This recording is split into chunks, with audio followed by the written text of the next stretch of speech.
चलिए भाई, आज का टॉपिक है डी ब्लॉक।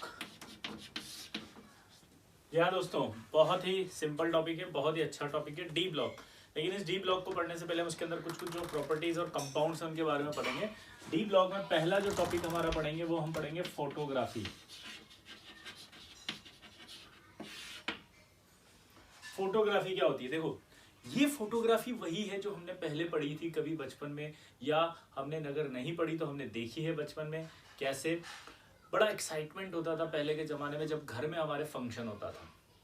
जी हाँ, जैसे कभी किसी का बर्थडे है, किसी के अंदर हम शादी है घर के अंदर, या कहीं हम बाहर घूमने जा रहे हैं तो हमारे पास एक कैमरा होता था जिसमें 36 रील का सिर्फ फोटो होता था। टोटल उसकी एल्बम बनाई जाती थी और वो हम रील खरीद के लाते थे। कहाँ से? मार्केट से। ये वही फोटोग्राफी पढ़ रहे हैं। ये हमारी आज की फोटोग्राफी नहीं है, डिजिटल फोटोग्राफी नहीं है, कैमरे वाली नहीं है, सेल्फी नहीं है। तो आपके जो भी मन में डाउट्स आ रहे हैं वो क्लियर हटा देना सब। ये बहुत इनिशियल लेवल की फोटोग्राफी है। अच्छा, फोटोग्राफी हम पढ़ क्यों रहे हैं? क्योंकि हमारे को सिर्फ इसमें जो रिएजेंट है उनके यूज पूछेगा, इसलिए पढ़ रहे हैं। तो जब भी आप फोटोग्राफी पढ़े तो कॉन्सेंट्रेट सिर्फ रिएजेंट्स पर करें, उनकी यूजेस पे करें। आपके मन में जो भी डाउट्स आए उनको थोड़ा कंट्रोल करें। फोटोग्राफर नहीं बना रहे हैं यहाँ पे, ठीक है?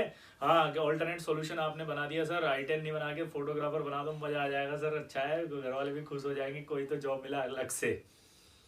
तो बिल्कुल कंट्रोल वे में बैठे, फोकस करें सिर्फ किस चीज पर? रिएजेंट्स पर, ठीक है, और उनकी बोलो यूजेस पे, ठीक। तो और ये ब्लैक एंड व्हाइट टाइप की फोटोग्राफी इनिशियली, जहां पर हम पहले रील खरीदेंगे, फिर रील खरीद के हम उसे कैमरे में फिट करेंगे। कैमरे में फिट करने के बाद हम उसे फोटो खींचेंगे, फिर वो फोटो खींचने के बाद रील को निकालेंगे, फिर वो रील जाकर के फोटोग्राफर के पास जाएगी, फोटोग्राफर के पास जाके वो डेवलप की जाएगी, फिर डेवलप करने के बाद वो फोटो बनेगा और वो हमारे पास आएगा। क्लियर? तो पहला सवाल आता है, फोटोग्राफी किस चीज पर बेस्ड है? तो इसका आंसर देंगे हम, photography is based upon photo sensitivity of silver halides. Silver halide की फोटो सेंसिटिविटी पर बेस्ड है। तो सिल्वर हैलाइड की फोटो सेंसिटिविटी क्या होती है? तो सिल्वर हैलाइड की फोटो सेंसिटिविटी का मतलब ये होता है कि सनलाइट जब उन पर गिरती है तो वो डिकम्पोज हो जाते हैं। फोटो सेंसिटिविटी का मतलब क्या बताओ? जब सिल्वर हैलाइड्स पर सनलाइट गिरेगी तो वो डिकम्पोज हो जाएंगे। तो इसको कहा जाता है फोटो सेंसिटिविटी। क्लियर सबको? Photo sensitivity. तो हम क्या बोलेंगे कि पहला सवाल यहां से आएगा कि photography is based upon photo sensitivity of silver halide, mainly AGBR। तो हमारी जो फोटोग्राफी होगी वो मेनली किस पर डिपेंड करेगी? किस पर बेस्ड होगी? AGBR पर। किस पर? AGBR पर, ठीक। अब सबसे पहला जो स्टेप है वो है आपका प्रिपरेशन ऑफ फिल्म, यानी जो हम फिल्म खरीदने जाते हैं उस फिल्म का प्रिपरेशन कैसे किया जाता है। तो प्रिपरेशन ऑफ फिल्म की बात करें अपन, तो सबसे पहले हम यहां पर लेते हैं NH4NO3, ठीक है, NH4Br और AgNO3, इन दोनों की रिएक्शन कराई जाती है, जिससे बनता है AgBr और NH4NO3। ये जो AgBr है ये लेते हैं, इसमें थोड़ा डाई डालते हैं, डाई मतलब कलर्स, ठीक है, ठीक, और जिलेटिन डालते हैं और इसका बना लेते हैं पेस्ट। इस पेस्ट को हम ड्राई करते हैं, कहां पर? अंधेरे कमरे में। कैसे करते हैं? ये जो पेस्ट लिया, इस पेस्ट की कोटिंग करते हैं हम सेलुलोज स्ट्रिप्स या ग्लास शीट पर। सेलुलोज स्ट्रिप्स या ग्लास शीट पर कोटिंग करने के बाद इसे अंधेरे कमरे में सुखाया जाता है, सनलाइट में नहीं, क्योंकि सनलाइट में लाओगे तो ये AGBR डिकम्पोज हो जाएगा दोस्तों, और डिकम्पोज हो गया तो फिर ये टूट जाएगा AG में और हमारी फिल्म काली हो जाएगी, यानी खराब हो जाएगी। इसलिए अंधेरे कमरे में इसको, जल्दी बोलो, अंधेरे कमरे में से सुखाया जाता है। तो प्रिपरेशन ऑफ फिल्म में क्या करेंगे? Paste is coated on cellulose strips and dried in dark, ठीक। सूखने के बाद हमारी ये फिल्म बन गई। इस फिल्म को हमने डाल दिया प्लास्टिक के बॉक्स में। प्लास्टिक के बॉक्स में डालने के बाद ये आ गई हमारे मार्केट में। अब ये मार्केट में फोटोग्राफर की शॉप पर मिलने वाली है। अब आपके घर में है फंक्शन, आप गए, फोटोग्राफर से बोला कि हमें रील चाहिए, उस फोटोग्राफर ने आपको प्लास्टिक का बॉक्स दिया, वो रील लेकर आप आए, आपने कैमरा खोला, कैमरे में वो रील फिट करी। रील फिट करने के बाद सेकंड स्टेप क्या होती है? अब आप जिसका फोटो खींचना चाहते हैं, क्या बोला जल्दी बताओ? जिसका फोटो खींचना चाहते हैं, जी हाँ दोस्तों, ऑब्जेक्ट को आपने डिसाइड कर लिया, और ऑब्जेक्ट को डिसाइड कर लिया यानी कि आपने अब क्या करने वाले हैं, आप एक्सपोजर टू लाइट, ये ऑब्जेक्ट डिसाइड कर लिया। मान लो ये हमारा नल्लेवार है, ठीक, देखो नल्लेवार कितना स्मार्ट लग रहा है। तो ये आपने क्या करा, नल्लेवार को खड़ा किया, नल्लेवार को बोला चीज, क्लिक किया, तो जैसे क्लिक करोगे तो फ्लैश जाएगा और उसके चेहरे से टकरा के वापस आएगा। अब देखो ध्यान से, ये जो फिल्म है, इस फिल्म पर अभी AGVR की कोटिंग हो रही थी,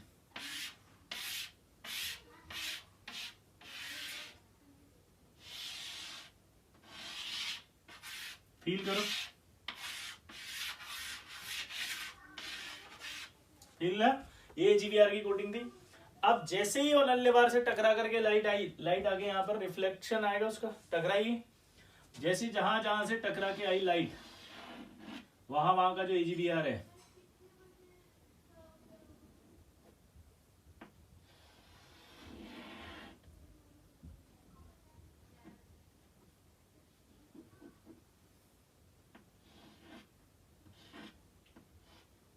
वो बन गया ये, ठीक है, ये AGVR आ गया,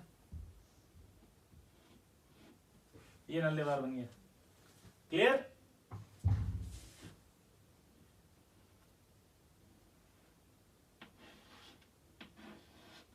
ये टकरा के आई, ठीक, यानी कि जो AGVR है वो जब सनलाइट आई तो ये टूट गया Ag+Br2 में, ये Ag का आ गया। लेकिन अब एक प्रॉब्लम है कि जब लाइट जाती है, लाइट वापस रिफ्लेक्ट होके आती है, तो ऐसा तो बिल्कुल नहीं होगा कि चेहरे से या किसी भी बॉडी के पार्ट से जब वो आई टकरा के तो सेम आई, ऐसा तो नहीं होगा। अलग अलग हिस्से से अलग अलग रिफ्लेक्शन आएगा लाइट का, कभी ज्यादा हो सकती है, कहीं कम हो सकती है। तो जब ज्यादा आ जाएगी तब तो डिकम्पोज होगा, लेकिन अगर ज्यादा नहीं आई तो वो एक्टिवेटेड फॉर्म में ही रह जाएगा, मतलब अभी वो प्रोडक्ट में नहीं गया है, मतलब थोड़ी सी एनर्जी और चाहिए थी। तो हम ये मान लेते कि यहां वाला अभी AGVR जो बचा, ये क्या है,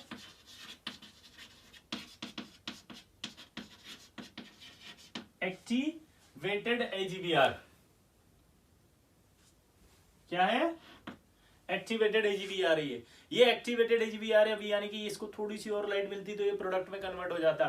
तो एक AGVR तो बचा एक्टिवेटेड, और एक AGVR जो यहां दिख रहा है ये बचा अनरिएक्टेड। ये पूरा AGVR यहां पर अभी इसका यूज नहीं हुआ है, ठीक।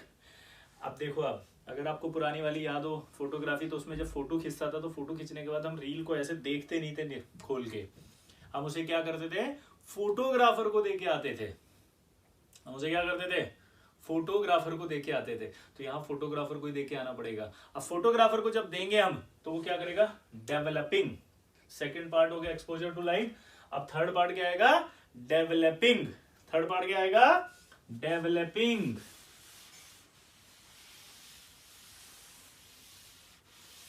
अब डेवलपिंग में क्या होगा देखना जरा,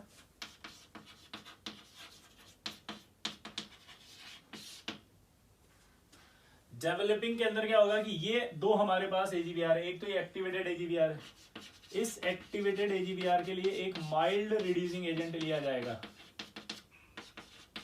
एसिडिक मीडियम में, क्विनॉल। ये इसको रिड्यूस करेगा और खुद ऑक्सीडाइज हो जाएगा क्विनोन में।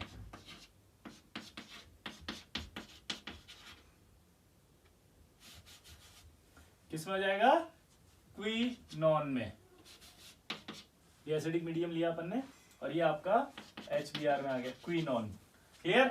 तो यहां पर आपका ये हो गया। इसी तरह से इसकी जगह हम ये भी ले सकते हैं AGBr, ये भी माइल्ड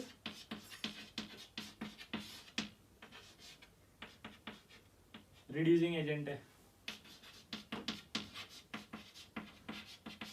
ये। तो यहां पर आपके क्या होगा, AGBr इससे रिएक्ट करेगा Ag और ये ऑक्सीडाइज हो जाएगा KFeC2 प्लस KBr में।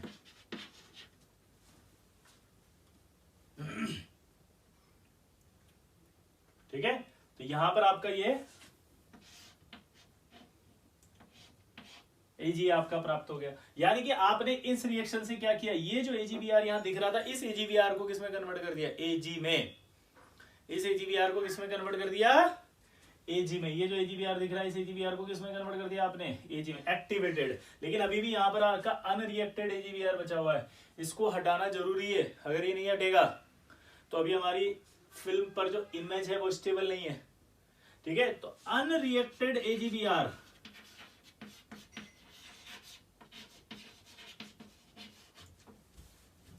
unreacted AGVR is removed by hypo solution, sodium thiosulphate. Sodium thiosulphate को क्या कहते हैं, हाइपो सॉल्यूशन। और ये आपका अनरिएक्टेड AGVR इस हाइपो सॉल्यूशन से रिएक्ट करता है और रिएक्ट करके एक कॉम्प्लेक्स बना लेता है।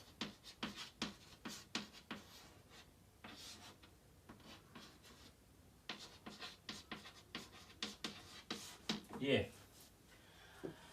AGVR अनरिएक्टेड इस सोडियम थायोसल्फेट से रिएक्ट करके आपका क्या बना लेता है, सॉल्युबल कॉम्प्लेक्स। क्या बना लेता है, सॉल्युबल कॉम्प्लेक्स। और ये सॉल्युबल कॉम्प्लेक्स जो बना, ये सॉल्युबल कॉम्प्लेक्स बनने से आपका ये अनरिएक्टेड AGVR भी हट गया। अब देखो ध्यान से, यहां पर कहीं पर भी पूरी फिल्म पर AGVR बचा नहीं, तो आपकी जो इमेज है वो स्टेबल हो गई। और इमेज अगर स्टेबल हो गई तो अब इसे कहा जाता है नेगेटिव। अगर आपको याद हो पुराना, तो उस नेगेटिव को निकाल के हम सनलाइट में आप देख सकते हैं, भूत जैसी शक्ल नजर आती थी। क्या आती थी, भूत जैसी, ऐसे। वो अब सनलाइट की प्रेजेंस में दिखेगा, वो टूटेगा नहीं, फटेगा नहीं, कुछ नहीं होगा, वो स्टेबल इमेज आ गई, ठीक है। पहले के जमाने में उसी नेगेटिव को संभाल के रखा जाता था, कई सालों तक फोटोग्राफर वो नेगेटिव अपने पास रखते थे। और जब हम कभी नेगेटिव का नंबर बताते थे फोटोग्राफर को, तो वो वापस उस फोटो से, मतलब उस नेगेटिव से फोटो निकाल देता था। दैट इज कॉल्ड, ठीक, नेगेटिव। ये आपका नेगेटिव। अब नेगेटिव के बाद क्या होता है, प्रिंट ऑन पेपर। अगला क्या आएगा,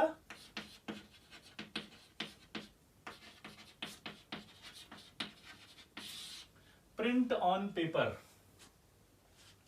यानी कि अब उस नेगेटिव, जैसे जेरोक्स मशीन देखिए, ओरिजिनल आपका क्या रखते हैं, ऊपर रखते हैं, और आप एक खाली कागज रख देते हैं। आपको याद होता है एक मैकेनिकल लाइट जाती है इससे, और वो मैकेनिकल लाइट जब जाएगी तो मैकेनिकल लाइट जाकर के रिफ्लेक्ट होती है, और वो सारा जो ओरिजिनल कंटेंट होता है वो जेरोक्स मशीन में आ जाता है, और दूसरे वाला जो खाली कागज है उस पर छप जाता है। सेम वही है कि वो नेगेटिव पर आप एक मैकेनिकल लाइट डालते हो तो जो इमेज होती है वो फोटोग्राफिक पेपर पर आ जाती है, ठीक है। यहाँ पर भी वही होता है कि when mechanical light is allowed to fall on photographic paper, then image is obtain. इस तरह से आपको एक फोटो की इमेज आ जाएगी, वो फोटो हम घर पे लेके आ जाते हैं, ठीक है। तो ये कहलाती है फोटोग्राफी, ठीक। फोटोग्राफी करने के बाद एक और फोटोग्राफी में प्रोसेस होता है जिसका नाम होता है टोनिंग। क्या नाम होता है, टोनिंग। क्या नाम होता है, टोनिंग। अभी टोनिंग क्या होती है जरा देखना। अब सपोज हमारा नल्लेवार जो है, उसने बोला कि यार मैं तो, आप मजाक उड़ाते हो मेरा, यार ये गलत बात है सर। आप, नल्लेवार ने बोल दिया ये आप मजाक उड़ाते हो, आपको पता नहीं मैं कौन था। मैंने पूछा कौन था भाई नल्लेवार तू? बोला सर मैं राजा था पिछले जन्म में महाराष्ट्र का। हम बोले ऐसा? बोला हाँ सर मेरी हवेली देखो। ये अपनी पुरानी हवेली में ले गया और इसने फोटो दिखाया। तो राजा का फोटो जब देखते हैं तो ओरिजिनलिटी नजर आती है राजा के फोटो में, ऐसा लगता है हाँ राजा का फोटो है। तो राजा लोग जो पुराने जमाने में क्या था, फोटोग्राफी इतनी एडवांस नहीं थी, तो अगर एक कॉमन मैन खिंचा रहा है तब भी ब्लैक एंड व्हाइट फोटो है, और एक राजा खिंचा रहा है तब भी ब्लैक एंड व्हाइट फोटो, तो फील नहीं आती थी कि यार ये ओरिजिनल में राजा का है। क्योंकि राजा का फोटो ऐसे स्टाइल में होता था, बिल्कुल सोना चांदी गहने मुकुट वुकुट सब पहना हुआ है, और एक गरीब आदमी का फोटो तो बिल्कुल मेरी तरह ही था, गरीब आदमी गरीब टीचर गरीब सब्जेक्ट जैसा, ठीक है। तो वो राजा ऐसे, तो नल्लेवार का फोटो दिखाया, नल्लेवार ने क्या ऐसे था, मैं ये देखो मेरा फोटो। तो नल्लेवार का जो फोटो था वो देखो कैसा था, कि ये नल्लेवार देखो गोल्ड पहना होता है तो गोल्ड जैसा दिखना चाहिए फोटो, और राजा लोग ऐसे कानों में गोल्ड पहनते थे। तो राजाओं के फोटो के लिए या फोटो को चमक देने के लिए या ओरिजिनलिटी प्रदान करने के लिए इस प्रोसेस का किया जाता है, उसका नाम होता है टोनिंग। अब इस टोनिंग में करते क्या है वो समझना। टोनिंग में पहले तो फोटो खींच लिया, फोटो खींचने के बाद जिस हिस्से पर फोटो खींचा अपन ने, जिस हिस्से पर राजा ने गोल्ड पहना हुआ है उस हिस्से पर हम क्या करते हैं, सिल्वर की कोटिंग कर देते हैं। जी हाँ, जहां गोल्ड पहना था वहां सिल्वर की कोटिंग कर दी ऐसे।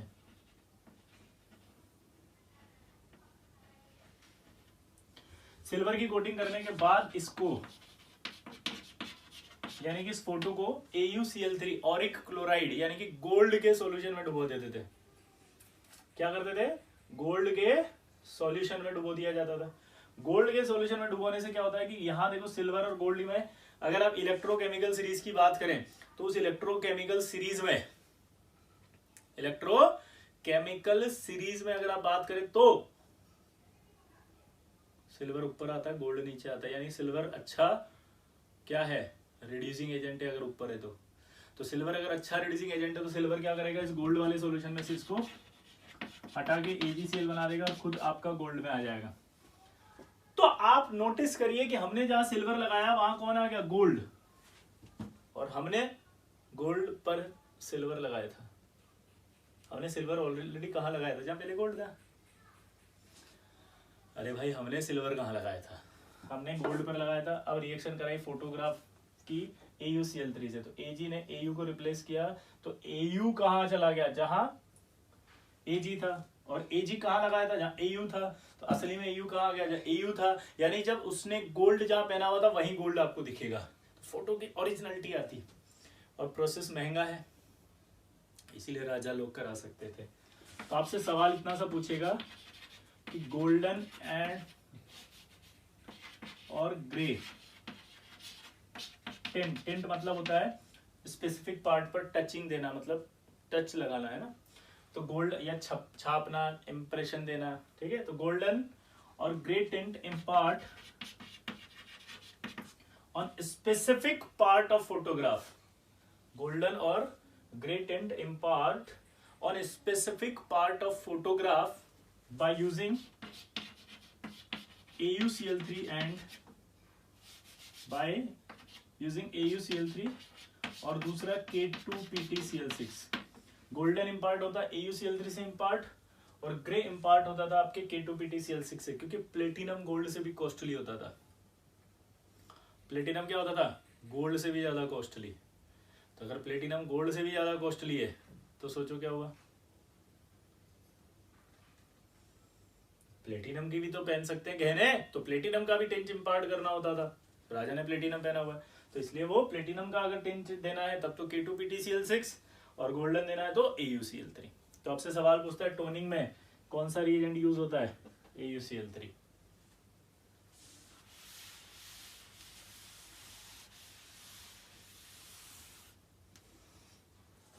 ये आपके खत्म हुआ कौन? फोटोग्राफी। फोटोग्राफी के बाद जो इंपॉर्टेंट आता है वो आता है प्रिपरेशन ऑफ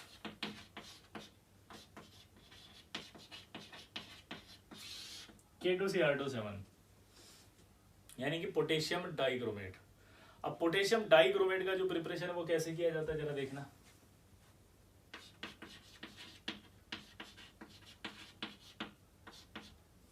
FeO.Cr27 लेते हैं प्लस इसकी रिएक्शन कराई जाती है Na2CO3 से प्लस इसकी रिएक्शन कराते O2 से। करीब 1000 से लेकर के 1300 डिग्री सेंटीग्रेड टेम्परेचर लेते हैं, ठीक है। 1000 से लेकर के 1300 डिग्री सेंटीग्रेड टेम्परेचर पर हम इसकी रिएक्शन कराते हैं। तो रिएक्शन कराने पर ये जो O2 है ये इस Fe को ऑक्सीडाइज करेगी और ये O2 इसी Cr27 जो लिख रहा है, सॉरी ये FeO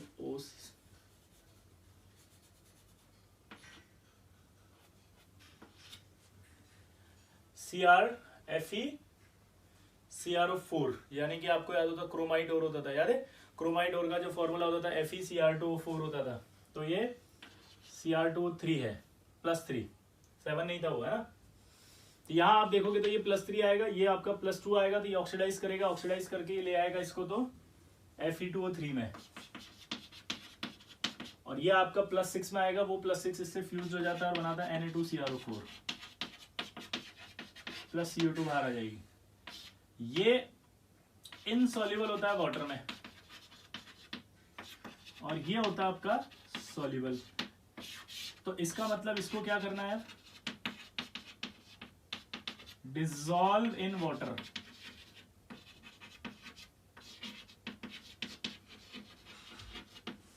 dissolve in water and filtered. क्या करते हैं जल्दी बताओ इसको? Dissolve in water and filter. तो इसको डिसॉल्व कर लिया वाटर में और फिल्टर कर लिया।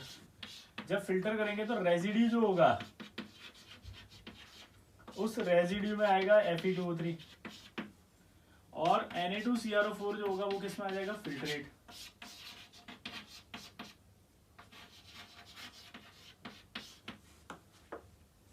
क्या बोला दोबारा बताओ मैंने?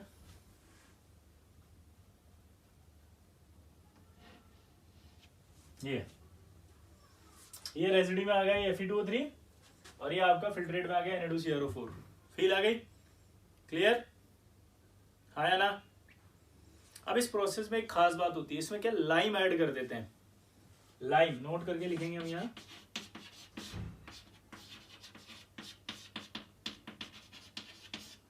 लाइम। अब लाइम ऐड क्यों करते हैं? तो लाइम ऐड करने का जो रीजन होगा वो रीजन होगा कि Na2CO3, ये लाइम जो होता है वो Na2CO3 के साथ डाला जाता है। तो जो लाइम Na2CO3 के साथ डालते हैं तो उसका काम होता है कि ये गैसों को एब्जॉर्ब कर लेगा। अगर ये एब्जॉर्ब कर लेगा तो फायदा क्या होगा? It helps the mass keep porous, यानी कि मास को पोरस रखने के लिए काम करता है। It helps to keep the mass porous. और दूसरी बात, अगर वो पोरस रखेगा तो जो एयर होगी वो हर जगह उसका एक्सेस होगा, हर जगह एक्सेस होगा, तो वो कभी भी इनको फ्यूज्ड नहीं होने देती है Na2CrO4। ठीक है, फ्यूजन हो जाता है, फ्यूजन होकर बड़े क्रिस्टल नहीं बनने देती। ठीक है, तो कुल मिलाकर के रिएक्शन फास्ट हो, रिएक्शन ज्यादा हो, क्योंकि अगर वो हर जगह एयर जाएगी तो एयर अगर हर जगह जाएगी तो रिएक्शन हर जगह होगी, हर जगह का मॉलिक्यूल का पार्टिकल या मॉलिक्यूल का जो एटम है वो हर जगह पार्टिसिपेट करेगा, तो रिएक्शन फास्ट होगी। तो लाइम का एक फंक्शन आपको नोट करके लिखना इंपॉर्टेंट। क्या फंक्शन है? It helps to keep the mass porous. इसलिए जो एयर है उसका एक्सेस हर जगह होगा और वो Na2CrO4 को फ्यूज्ड नहीं होने देती, यानी कि जो फ्यूजन है वो नहीं आएगा। क्या बोला? इट प्रिवेंट, बोलो, फ्यूजन नहीं आने देगी आपस में, उसको मिक्स नहीं होने देगी, फ्यूज नहीं होने देगी। ठीक है, अब यहां पर बात आ गई है आपके डाइक्रोमेट, सॉरी यहां पर बात आ गई आपकी क्रोमेट की। अब एक खास बात इंपॉर्टेंट है, नोट करके ये भी हमें पता होना चाहिए कि जो क्रोमेट है और जो डाइक्रोमेट है, क्या बोला जल्दी बताओ? ये क्रोमेट है और ये डाइक्रोमेट है। तो क्रोमेट और डाइक्रोमेट जो होते हैं ना, ये एग्जिस्ट करते हैं इक्विलिब्रियम कंडीशन पर एक साथ। तो क्रोमेट और डाइक्रोमेट दोनों जो है वो एक साथ इक्विलिब्रियम कंडीशन पर एग्जिस्ट करते हैं depending upon pH of the solution. अगर हम पीएच क्या करेंगे 7 से ज्यादा तो बेसिक होगा, और अगर हम पीएच 7 से कम तो एसिडिक होगा। ठीक है,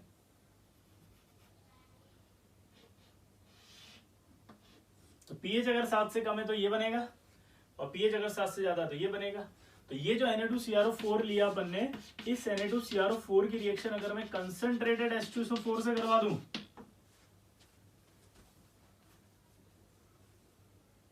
अगर इस Na2CrO4 की रिएक्शन हम किससे करवा दे? H2SO4 से। तो H2SO4 से करवा दे अगर, तो यहां पर आपको ऑब्वियस सी बात है क्या बन जाएगा? डाइक्रोमेट और Na2SO4, ये आपका बन गया Na2Cr27 डाइक्रोमेट, सोडियम डाइक्रोमेट। अब सोडियम डाइक्रोमेट बनने के बाद ये जो Na2SO4 बचा, सॉल्ट केक बोलते हैं इसको, याद करो। और अगर ये Na2SO4.10H2 होता तो इसे कहते हैं ग्लोबर सॉल्ट। इसकी सॉल्युबिलिटी का जो है वो एक बहुत ही इंटरेस्टिंग फीचर होता है कि ये जो Na2SO4 है, सॉल्ट केक है, इसकी सॉल्युबिलिटी 32.4 डिग्री तक मैक्सिमम होती है। 32.4 डिग्री तक मैक्सिमम होती है और उसके बाद ये अचानक घटने लगती है। तो यानी कि हमें इसकी सॉल्युबिलिटी ऑलरेडी पता है। हमें जब इस Na2SO4 की सॉल्युबिलिटी पता है तो अपने आप ही समझ गए आप कि ये मैक्सिमम सॉल्युबल कितने पर होगा? 32.4 पर। तो हम यहां जानबूझ करके ऐसा सुटेबल टेम्परेचर एम्प्लॉयड करते हैं जिससे Na2SO4 के क्रिस्टल बाहर आ जाए।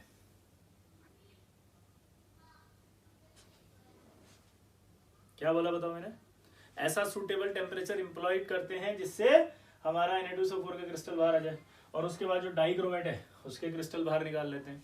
और डाइक्रोमेट के जो क्रिस्टल्स आते हैं, रेड कलर के क्रिस्टल होते हैं, वो Na2Cr2 7.2H2O की फॉर्म में। बाद में इसको क्रिस्टल लिया जा रहा है, ठीक है। अब ये Na2Cr2 7.2H2O का क्रिस्टल बाहर आ गया, इस क्रिस्टल की रिएक्शन कराई जाती है।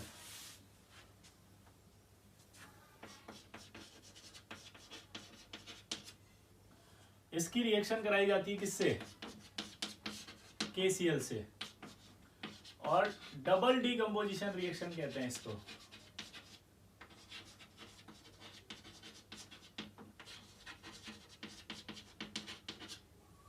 डबल डीकंपोजिशन रिएक्शन कहते हैं। और K2Cr2 7 प्लस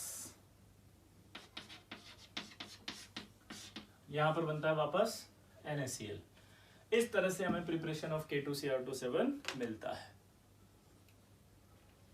आराम से दोबारा से समझेंगे, कुछ नहीं लिया हमने, क्रोमाइट और लिया, उसके Na2CO3 से रिएक्शन कराई O2 में।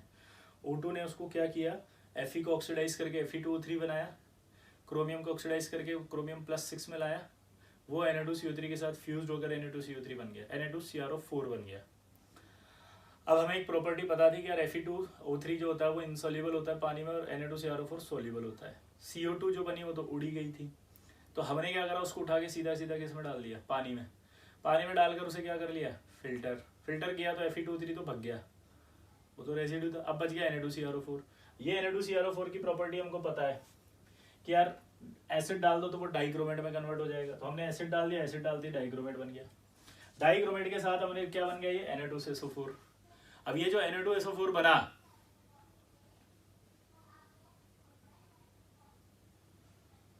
इसकी सॉल्युबिलिटी का भी इंटरेस्टिंग फीचर है कि वो 32.4 पर मैक्सिमम है, बाकी घट जाती है। तो एक ऐसा सूटेबल टेम्परेचर एम्प्लॉय करो जिससे इसकी सॉल्युबिलिटी कम रहे, ताकि इसका क्रिस्टल बाहर आ जाए। तो सबसे पहले इसका क्रिस्टल बाहर निकाल लिया, ये बच गया। अब इसको फिर क्रिस्टलाइज किया बाद में, तो इसका क्रिस्टल बाहर निकला इस फॉर्म में। उस क्रिस्टल की रिएक्शन करा दी KCl से, तो आपके बन गए K2Cr2 7। इस पूरे प्रोसेस में एक इंपॉर्टेंट बात आई थी, लाइम क्यों डाल रहे थे Na2CO3 के साथ। तो Na2CO3 के साथ लाइम डाल रहे थे क्योंकि ये अच्छा एब्जॉर्ब करने वाला होता है गैसों का, तो ये गैसों को एब्जॉर्ब कर लेगा, और अगर ये गैसों को एब्जॉर्ब कर लेगा तो वो रिएक्शन अच्छे से होगी। It helps to keep the mass porous, क्योंकि कोई भी गैस कोई जगह घेर के नहीं बैठी है तो पोरस हो जाता है, वो जगह खाली होती है, तो और खाली होगी तो एयर का एक्सेस बहुत ज़्यादा होगा, तो रिएक्शन अच्छी होगी। अब इस पूरे प्रोसेस के अंदर एक डाउट जो इंपॉर्टेंट है वो पता है क्या है, हमें बनाना था K2Cr2 7, तो हमने यहाँ जब रिएक्शन कराई तो Na2Cr2 7 से क्यों कराई, Na2CO3 से क्यों कराई, क्योंकि अगर यहाँ पर डायरेक्ट ही हम K2CO3 लेते तो यहाँ बनता है K2CrO4, K2CrO4 लेते और डायरेक्ट डालते H2SO4, तो यहाँ K2Cr2 7 और K2SO4 बन जाता, और जब K2Cr2 7 यहीं पर बन गया तो एक स्टेप बच जाते ना अपन। मतलब समझे कि Na2CO3 की जगह आपने K2CO3 क्यों नहीं लिया, जबकि बनाना तो K2Cr2 7 ही था। सोचो,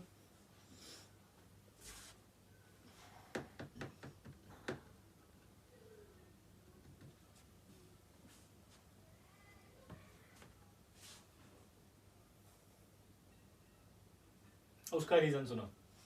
अगर आप यहाँ पर K2Cr2 7 लेते तो K2CrO4 बनता, K2CrO4 में H2SO4 डालते तो यहाँ K2Cr2 7 प्लस K2SO4 बनता। K2SO4 की जो सॉल्युबिलिटी होती वो K2Cr2 7 के ही बराबर होती, सेम सॉल्युबिलिटी होती, तो उसको निकालना मुश्किल हो जाता। अब आप निकाल नहीं पाते, और अगर आप निकाल ही नहीं पाओगे उसको तो फिर फायदा क्या हुआ, तो मिक्सचर बनेगा, इम्प्योर बनेगा वो। तो इसलिए हमें पहले K2Cr2 7 की जगह यहाँ Na2Cr2 7 और Na2SO4 बनाना पड़ता है, क्योंकि Na2SO4 की सॉल्युबिलिटी हमको पता है, वहां से निकल जाएगी, उसको निकाल लेंगे और फिर आपके पास Na2Cr2 7 को रिएक्ट करा के K2Cr2 7 बना। ठीक है, अब देखो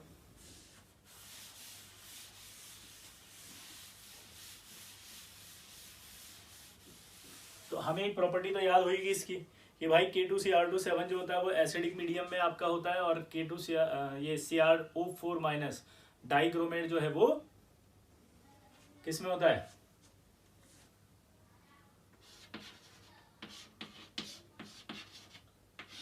क्रोमेट बेसिक में, और ये एसिडिक में।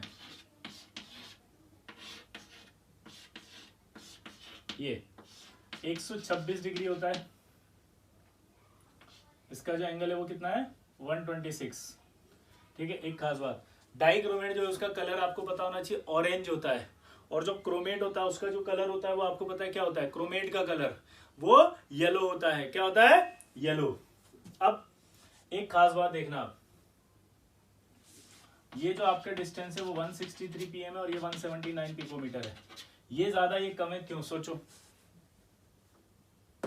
सोचो सोचो सोचो।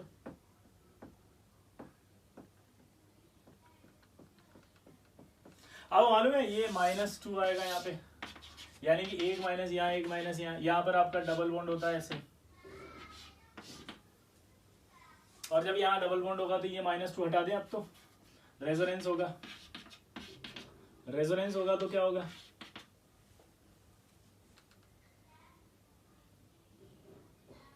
यहां पर रेजोनेंस होगा, डबल बॉन्ड कैरेक्टर आएगा तो लेंथ तो कम ही आएगी ना। अब जेई एडवांस में एक सवाल पूछा था, find the identical CRO bond in dichromate. अब बताओ आंसर क्या आएगा, identical CRO bond in dichromate, तो आंसर आएगा 6, क्योंकि यही आइडेंटिकल है 3 और ये 3 6। ठीक, अब यहाँ इंटरेस्टिंग बात है कि 2019 के अंदर एक सवाल आया जेईई मेंस के अंदर, और उसने पता है क्या पूछ लिया, उसने पूछा कि कितने बॉन्ड्स हैं CRO। अब यहाँ फंस गए अपन, क्योंकि कितने बॉन्ड्स हैं CROs की बात अगर अपन करें तो यहाँ ऐसे देखा जाए तो 1 2 3 4 5 6 7 8 9 10 11 12 बॉन्ड आ रहे हैं। देखो एडवांस का सवाल आया है, लिख दिया मैंने। जेईई मेंस ने आंसर क्या दिया, 9। उसका रीजन है कि एनसीईआरटी में जो स्ट्रक्चर उन्होंने दिया है स्केलेटन, वो ये दिया है।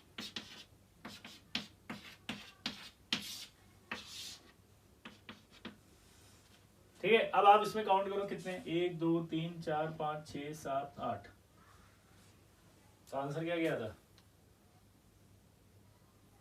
क्लियर।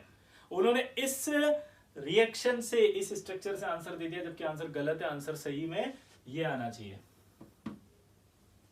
क्लियर है, तो वहां कंफ्यूजन आएगा जब 2019 का ये सवाल हम डिस्कस करेंगे, तो इसका आंसर जो आपको मिलेगा वो मिलेगा वहां 8, आपको आएगा सर 12 होना चाहिए, एक्चुअल में 12 होना चाहिए, क्योंकि देखो एडवांस वाले ने सवाल पूछा, इंटीजर सवाल था ये, वो उन्होंने स्केलेटन एनसीईआरटी से मान लिया, लेकिन एडवांस में ऐसा नहीं होता।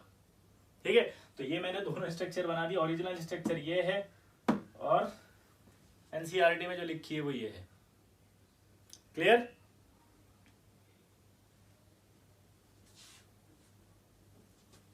तो आंसर लिंकेज होना चाहिए था वहां पे, अगर वो लिंकेज पूछ लेता तो करेक्ट हो जाता, क्योंकि लिंकेज तो 8 ही है। ठीक है, बॉन्ड पूछ लिया इसलिए गड़बड़ है, तो वहां हो सकता है आपको वेरिएशन नजर आए, तो आप कंफ्यूज मत हो ना, दोबारा ऐसा आंसर नहीं आता। वो क्या करेक्शन कर देते हैं, फिर अपडेटेड आंसर की नहीं डालते वो, तो फिर अपडेटेड आंसर की नहीं होती, तो अपडेटेड आंसर की आपके पास पहुंचती नहीं है, जिस वजह से आपको कंफ्यूजन हो जाता है कि शीट में मिस प्रिंटिंग है, हमने वहां ये देखा ऐसा। आपको क्लियर कॉन्सेप्ट आ गया, जेईई एडवांस में जो आएगा वो सही आएगा आंसर। ठीक है, अब जो बात आती है खास, वो क्या आती है कि जो सोडियम डाइक्रोमेट है एंड पोटेशियम डाइक्रोमेट है, sodium dichromate and potassium dichromate both are strong oxidising agent. ठीक है, both are strong oxidising agent, दोनों अच्छे स्ट्रॉन्ग ऑक्सीडाइजिंग एजेंट है। एक खास बात हो, सोडियम के जितने भी सॉल्ट्स होते हैं ना वो वाटर सॉल्युबल होते हैं, तो वाटर सॉल्युबल होने के वजह से ही सोडियम जो है वो ऑर्गेनिक केमिस्ट्री के अंदर मतलब बहुत ज्यादा ऑक्सीडाइजिंग एजेंट के तौर पर यूज किया जाता है। सोडियम डाइक्रोमेट जो होता है वो बहुत ज्यादा यूज किया जाता है किसमें, ऑर्गेनिक केमिस्ट्री के अंदर as a oxidising agent, because sodium के सॉल्ट ज्यादा सॉल्युबल होते हैं। ठीक है, दूसरी बात, पोटेशियम डाइक्रोमेट जो होता है वो प्राइमरी स्टैंडर्ड के लिए यूज किया जाता है। जब आप स्कूल में जाएंगे और प्रैक्टिकल्स करेंगे तो वहां आपको ब्यूरेट मिलती है, उस ब्यूरेट के अंदर आप देखेंगे, अगर उस ब्यूरेट के अंदर आप अगर देखेंगे तो ब्यूरेट के अंदर जो भरा होता है ना डाइक्रोमेट सॉल्यूशन होता है वो। ठीक है, वो डाइक्रोमेट सॉल्यूशन जो होता है वो डाइक्रोमेट सॉल्यूशन आपके यूज किया जा सकता है प्राइमरी स्टैंडर्ड के लिए, यानी वॉल्यूमेट्रिक एनालिसिस के लिए। ठीक है, ये लेबोरेटरी में अपने आप पता लग जाएगा आपको। तो पोटेशियम डाइक्रोमेट जो होता है वो आपके as a primary standard use किया जाता है। अब अगर हम बात करें डाइक्रोमेट जो है वो एसिडिक मीडियम में, अगर हम बात करें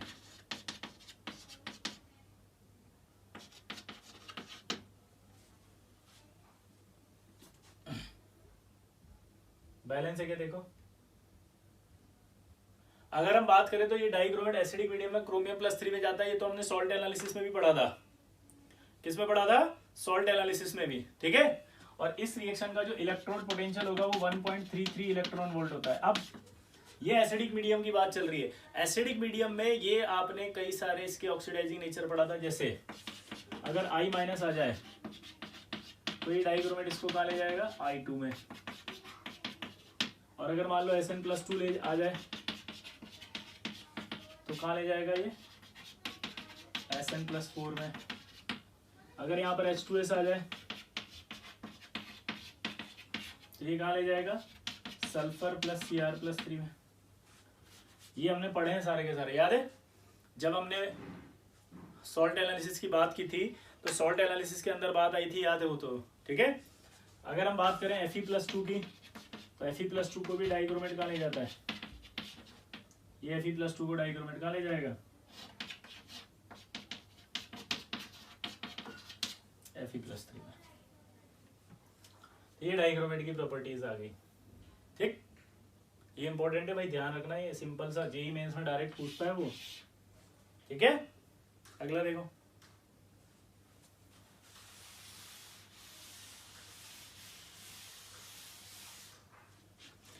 अब जब बात करते हैं कि हम, ध्यान से सुनना, कि एक खास बात देखना, मेंडलीफ पीरियोडिक टेबल से आएगी वो, कि क्रोमियम और सल्फर का अगर हम कॉन्फ़िगरेशन देखें तो 3d5 4s1 होगा।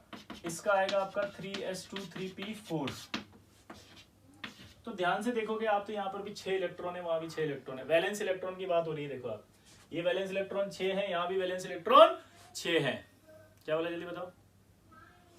यहाँ पर भी वैलेंस इलेक्ट्रॉन 6 है, यहाँ भी 6 है। और अगर आपको याद हो तो मेंडलीफ ने इसे 6th B में रखा था और ये आपका 6th A में है। ऑक्सीजन फैमिली, ऑक्सीजन फैमिली याद है? चेल्कोजन फैमिली भी कहा जाता है, ओर फॉर्मिंग फैमिली।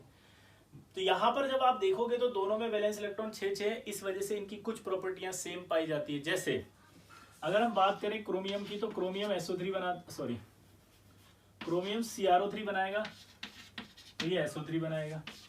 ये CrO2 Cl2 बनाएगा तो ये SO2 Cl2 बनाएगा। क्रोमिल क्लोराइड टेस्ट में अगर याद हो तो CrO2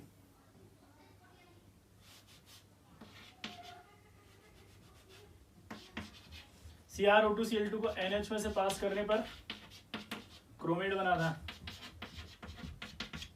इसमें से पास करने पर ये भी क्रोमेट की जगह सल्फेट बना देगा। इसकी जो स्ट्रक्चर होती है बीटा,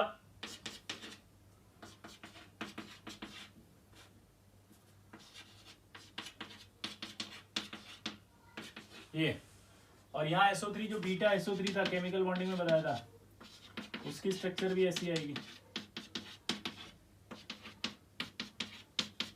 मतलब समझे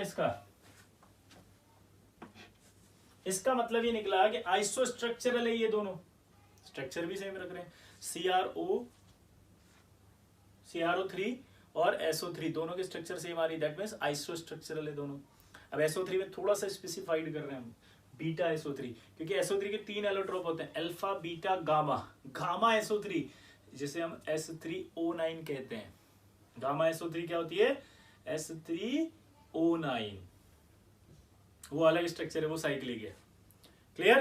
तो यहां तक की जब हम बात करते हैं तो यहां पर आपके स्ट्रक्चर सेम आ रहा है तो आइसो स्ट्रक्चरल आएगा। ये क्या आएगा? Iso structural. आपने अगर पढ़ा होगा तो एक स्ट्रक्चर हम 11th में पढ़ते थे, Cl3Cl, इसको भी अगर NH से पास कर दें तो ये भी आपका क्या बनाएगा? सल्फेट। ऐसे कैसे यहाँ पे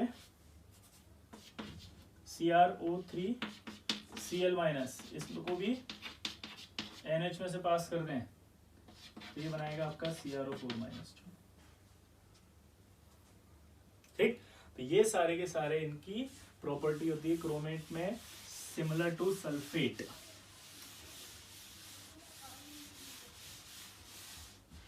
अब एक बहुत इंपॉर्टेंट सवाल आता है कि in laboratory dichromate K2Cr2O7 is used mainly not Na2Cr27। अभी अभी बताया था मैंने आपको कि प्राइमरी स्टैंडर्ड में K2Cr27